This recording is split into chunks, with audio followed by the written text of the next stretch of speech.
قل هو اللہ احد اللہ الصمد لم یلد ولم یولد ولم یکن لہ کفوا احد۔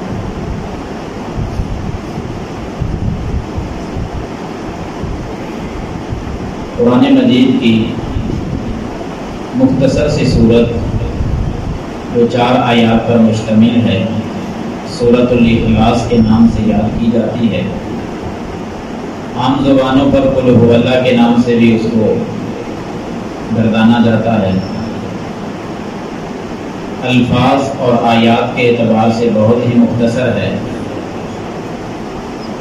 معنی اور مفہوم کے اعتبار سے بہت بڑی یہ صورت ہے، فضیلت کے اعتبار سے بھی بہت اعلیٰ صورت ہے۔ کچھ احباب ہمارے ایسے ہیں جو قرآن مجید پڑھے ہوئے نہیں ہیں، ان کی خدمت میں گزارش ہے کہ وہ قرآن مجید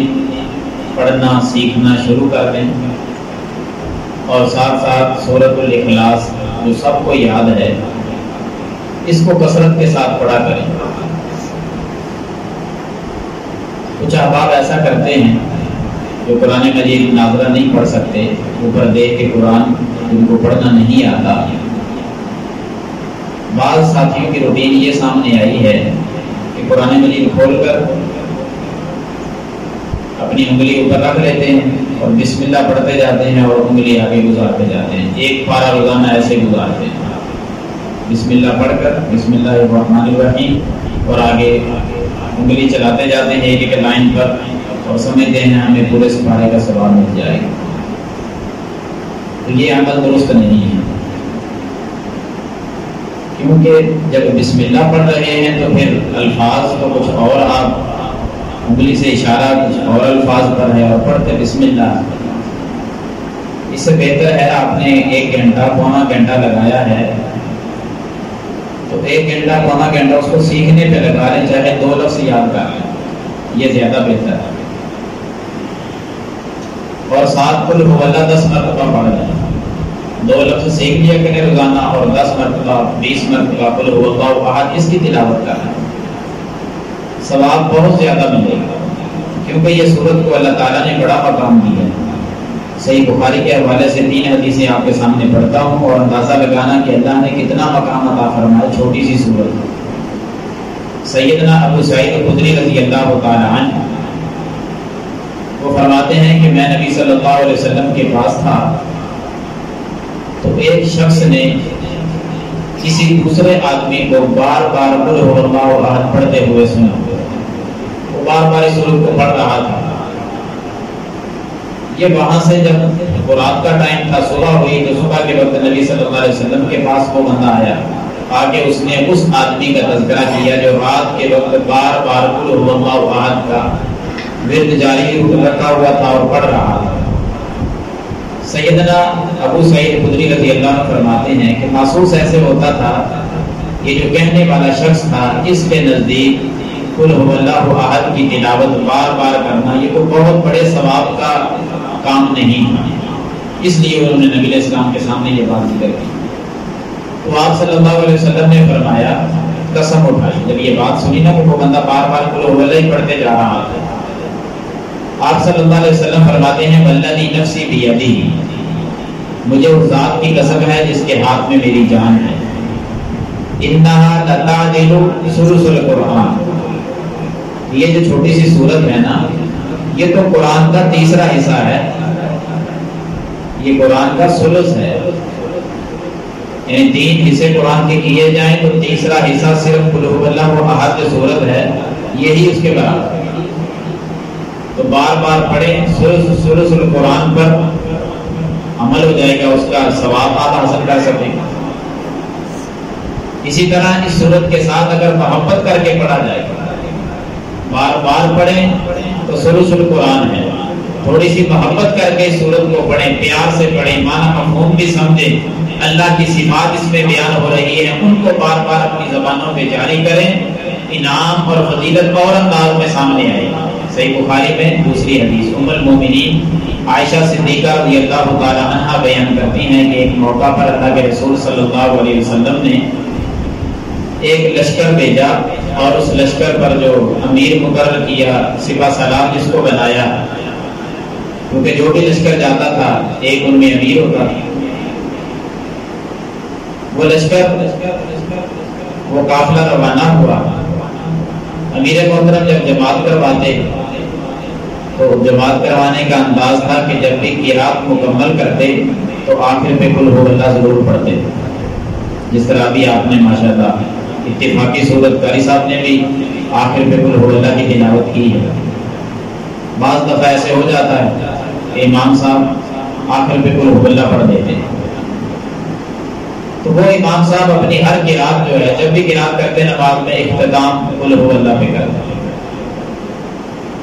واپسی پر صحابہ نے نبی صلی اللہ علیہ وسلم کے سامنے یہ بات ذکر کی کہ جو آپ نے سپہ سالار مقرر کیے تھے، جماعت کروانے کا انداز یہ تھا کہ قرات کا اختتام قل هو اللہ پہ ہوتا۔ آپ صلی اللہ علیہ وسلم نے فرمایا اسے پوچھو کہ وہ ایسے کیوں کرتا تھا۔ انہوں نے پوچھا تو جواب میں سپہ سالار کہتے ہیں کہ اس صورت کے اندر اللہ کی صفات کا ذکر ہے، مجھے اچھا لگتا تھا کہ بار بار میں اللہ کی صفات کو پڑھتا نہ پڑھتا، ان صفات کو اچھا سمجھتا تھا تو بار بار پڑھنے کے لیے بہتر سمجھا کہ میں نماز کی ہر آخر پہ جا کر ہر رکعت کے آخر پہ قل هو اللہ پڑھ لوں، اور تو کوئی وجہ نہیں ہے۔ نبی صلی اللہ علیہ وسلم نے فرمایا کہ جاؤ میرے صحابہ پھر اس کو خبر دے دو کہ اگر وہ اللہ کی صفات سے محبت کر کے اس کو پڑھتا تھا نا، اخبروا ان اللہ یحبہ، اسے بتاؤ کہ پھر آسمان والا بھی اسے محبت کرتا ہے، اس بندے سے اللہ بھی محبت کرتا ہے جب وہ اللہ کی صفات سے محبت کر کے نماز کا اختتام قل هو اللہ پہ کرتا ہے تو پھر آسمان والا بھی محبت کرتا ہے اس سے۔ اور اگر مزید اس میں محبت اور بھر دے ایک نئے انداز میں، مسجد قباء مدینہ کے اندر جو احباب حج عمرے پہ گئے ہوں گے اس مسجد کی زیارت کی ہوگی،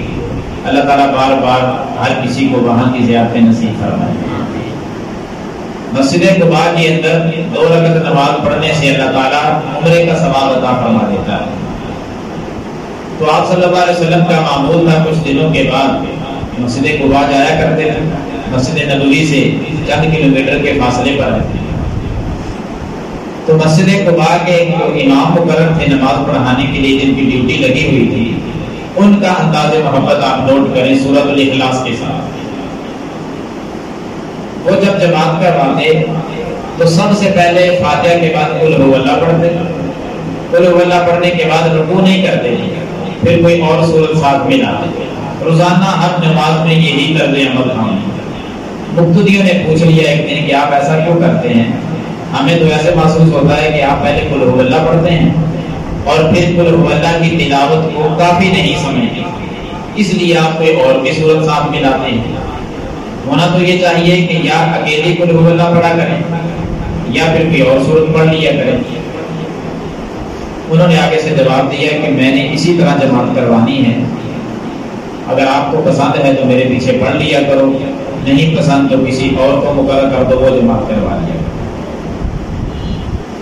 اب قباء والے اس سے بہتر کسی کو نہیں سمجھتے،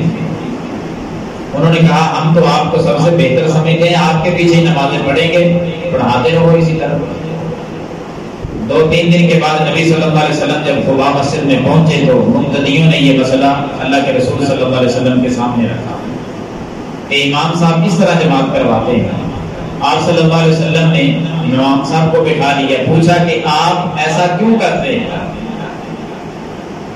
جیسے آپ کے مقتدی کہتے ہیں ویسے آپ جماعت کیوں نہیں کروا دیتے، کیا وجہ ہے؟ انہوں نے وجہ ذکر کی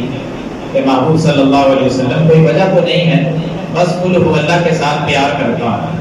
اس صورت کے ساتھ میں محبت کرتا ہوں، اس لیے محبت کا اظہار میرا یہ ہے کہ میں ہر رکعت کے آغاز میں فاتحہ کے بعد اس کو تلاوت کرتا ہوں، بس یہ میری محبت کا یہ اظہار ہے، باقی اور کوئی وجہ نہیں۔ آپ صلی اللہ علیہ وسلم نے فرمایا کہ اگر یہ مسئلہ ہے کہ آپ سورۃ الاخلاص کے ساتھ محبت کرتے ہیں اور محبت کا نتیجہ یہ، محبت کے نتیجے میں آپ اس کو ہر رکعت کے آغاز میں ہی پڑھ دیتے ہیں، تو تو پھر اس کے ساتھ محبت کرنے کا جو اللہ کی طرف سے تجھے انعام ملے گا وہ بھی نوٹ کر لے کہ سورۃ الاخلاص کی محبت تجھے اللہ کی جنت میں لے جائے گی۔ یہ 3 حدیثیں ہیں، بار بار پڑھیں گے تو ثلث القرآن کا ثواب اور اجر پائیں گے۔ نمازوں کے اندر جب سنتیں پڑھ رہے ہیں، آپ نوافل پڑھتے ہیں، تو کبھی کبھی سورۃ الاخلاص کو بھی آخر میں پڑھا کریں، کبھی سورۃ الاخلاص کو فاتحہ کے بعد قرات سے پہلے پڑھ لیا کریں۔ جماعت کی صورت ہے تو امام صاحب بھی کبھی کبھی سنت پر عمل کرتے ہیں، ہم اکیلے جب پڑھیں تو تب بھی اس کا اظہار اس انداز میں کریں۔ پھر سورۃ الاخلاص کی جو محبت ہے یہ اللہ کی محبت کو لازم کر رہی ہے۔ ہم اس کے ساتھ محبت کریں گے تو اللہ ہم سے محبت کرے گا، ہم اس صورت سے محبت کریں گے تو اللہ کی محبت کا پھر نتیجہ یہ ہوگا کہ اللہ کی جنت بھی نصیب ہو جائے گی۔ امید ہے انشاءاللہ اس پر احباب تھوڑا سا غور و خوض کریں گے، اگرچہ یہ بہت چھوٹی صورت ہے، سب کو یاد ہے، انعامات کے اعتبار سے یہ بہت بڑی ہے۔ اللہ تعالی ہمیں عمل کرنے کی توفیق عطا فرمائے، آمین ثم آمین۔